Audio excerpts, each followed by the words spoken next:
Menurut sejarah, Simon orang Selot dan Tadeus mengalami penyiksaan yang luar biasa ketika mereka melayani pekerjaan Tuhan.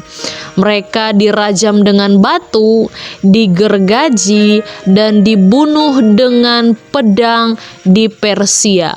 Hal itu pun terjadi sekitar tahun 65 sampai 107 Masehi.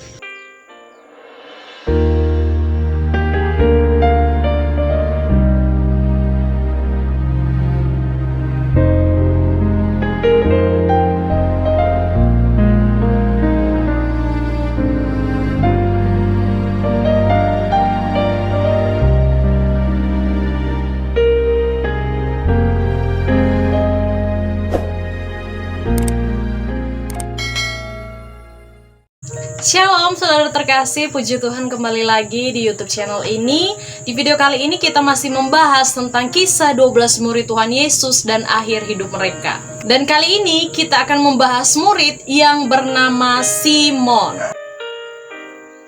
Simon orang Selot. Simon orang Selot adalah salah satu dari ke-12 rasul pertama Tuhan Yesus menurut catatan Perjanjian Baru dalam Alkitab. Ia disebut juga sebagai Simon Kananois.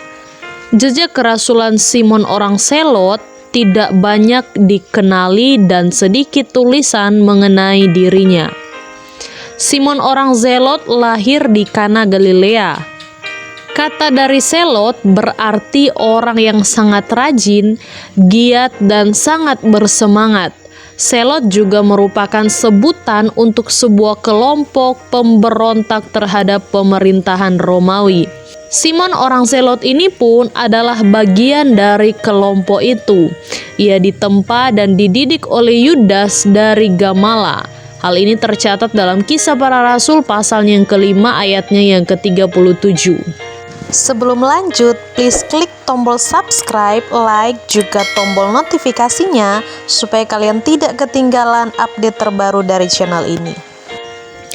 Alkitab tidak menceritakan kapan Simon ini pertama kali diajak menjadi murid Tuhan Yesus.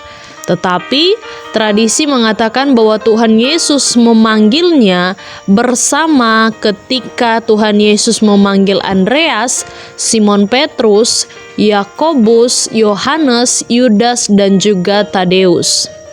Tradisi dari gereja Koptik Mesir mengatakan bahwa Simon orang Selot ini menginjil dan melayani di Mesir, Afrika, Britania, dan juga Persia.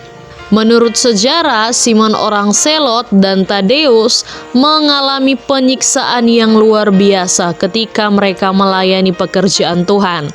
Mereka dirajam dengan batu, digergaji, dan dibunuh dengan pedang di Persia. Hal itu pun terjadi sekitar tahun 65 sampai 107 Masehi. Simon orang Selot dikenal sebagai Rasul Tuhan Yesus atau murid Tuhan Yesus yang tetap teguh melayani pekerjaan Tuhan, tetap setia menyampaikan kebenaran firman Tuhan. Ia bersama murid-murid yang lain pun menjadi martir untuk mempertahankan iman dan kebenaran.